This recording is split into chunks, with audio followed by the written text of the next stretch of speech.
Simula ngayong araw, April 21, wala nang babala para sa mga sumusuway sa regulasyon ng gobyerno hinggil sa enhanced community quarantine sa Luzon.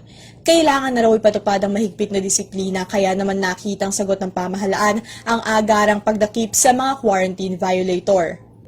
Ibig sabihin, kung lalabas ka ng walang home quarantine pass o lampas sa curfew hours, sa presinto agad ang bagsak mo. Partikular na mas hihigpitan ng PNP ang pagbabantay sa Metro Manila, Central Luzon, Calabarzon at mga lugar kung saan patuloy ang pag-akyat ng bilang ng COVID-19 cases. There will be no more warning for ECQ violators. Instead, arrest and inquest procedures will be applied to cases of violation of Republic Act 11469, 11332, as well as Article 151 of the Revised Penal Code. Babala ni PNP Chief, maghanda ang mga pasaway sa napakahabang judicial process at personal criminal record kung mapatunayang lumabag sa Bayanihan Act, Revised Penal Code at Resistance to Authority. Ang paghihigpit ay para protektahan ng publiko, mga frontliner at mga health worker na pangunahing exposed sa sakit.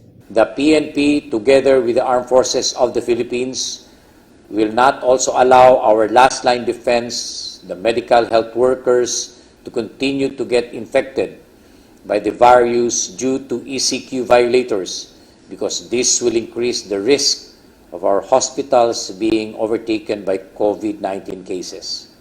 Mahigit 136,000 apprehensions at paglabag na ang nasa record ng PNP mula nang ipatupad ang Luzon ECQ.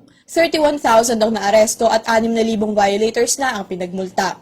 Dito sa Central Luzon, as of April 17, ay nakapagtala na ng higit 17,000 ECQ violations. Sa Olongapo City, kinakatulong ng LGU sa citywide disinfection ang mga pasaway. Dito sa lalawigan ng Pampanga naman ay inaaresto ang mga violators at pinagtatanim ng gulay. Sa mas mahigpit na ECQ implementation, tinitiyak din daw ng pamahalaan ang kaligtasan ng mga tauhan ng PNP at AFP. Maging sila raw kasi ay patuloy na nahahawa sa sakit dahil araw-araw silang humaharap sa iba't ibang mga tao at motorista sa mga checkpoint. As of April 21, umabot na sa 74 ang bilang ng mga pulis na infected ng naturang sakit. 3 na ang nasawi, habang 723 naman ang pinagsamang bilang ng mga suspected at probable cases sa hanay ng mga unipormado. Alinsunod na rin sa layunin ng gobyerno na sugpuin ang virus, hinikayat ni Gamboa ang mga local government unit na magpasa ng kani-kanilang ordinansa na nag-aatas ng mandatory wearing of face mask, social distancing at pananatili sa loob ng bahay.